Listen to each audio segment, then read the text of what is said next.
Up to this point in the competition, I have battled and defeated countless good leaders. Note I say good leaders to fully emphasize that I remain standing due to the sheer fact that I am a true leader through and through.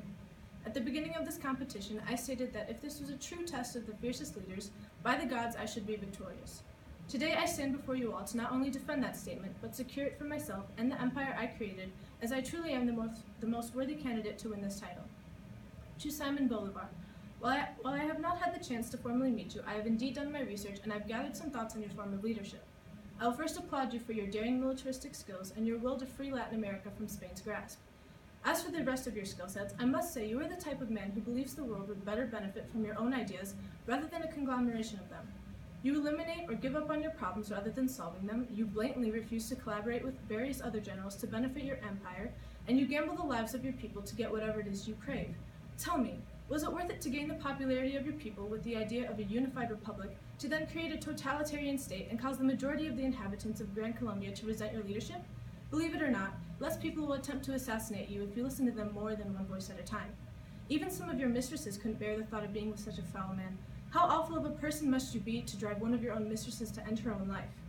I must also question your motives in wanting to establish a government modeled on the infamous Great Britain. I am aware you descend from wealth, and therefore I'm not surprised in your urge to reclaim that sort of power. However, when in this entire process did you stop to think of your people? The citizens looking after you because you are supposed to be a great leader. Real leaders don't plan to seek refuge in other countries, might I add. They stay with their people and lead. From a real leader to an aspiring one, once you actually begin to work for the good of the people and not for your own personal interest, the popularity you gain will be well earned. To my great uncle and adoptive father, Julius Caesar, I shall first say thank you. You have shown me what it is to be a decent leader, and from you I gained experience politically, militaristically, and socially. This does not mean, however, that I have gone to the same lengths as you to convince the people of Rome to grovel at my feet. While I was away in Apollonia, you were murdered in the Senate by some of your closest advocates. You can act like you didn't care for them, Julius. However, the Senate housed advisors that aided you in almost all of your adventures abroad. Therefore, stop acting like the sole leader of Rome and accept that even the people you worked closest with didn't approve of your decisions as dictator. Furthermore, you never quite asked the citizens of Rome for their thoughts on becoming dictator. You assumed it to yourself, and I must say, Father, let's be realistic.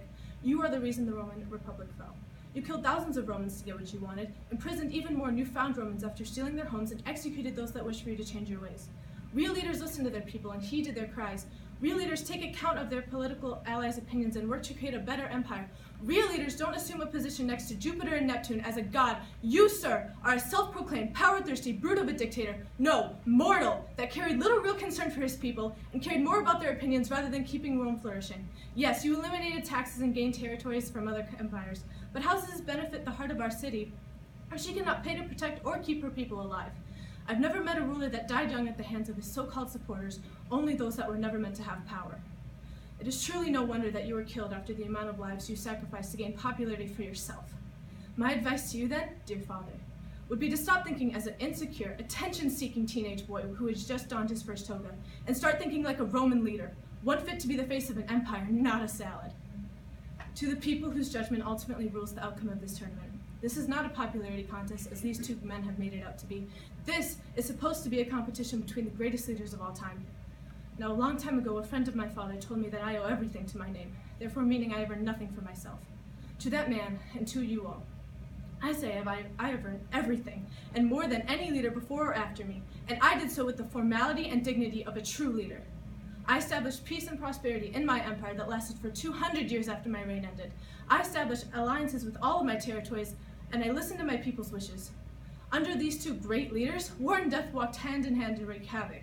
Their actions were based entirely on what they believed their people would like them to do, and while I am an advocate for compromise, I am also an advocate for leaders leading their people, not the other way around. As to the two men who will be fighting me for this title today, heed my given advice well. Not only did I rule exceptionally in comparison to you both, but I died of old age, something neither of you ever accomplished.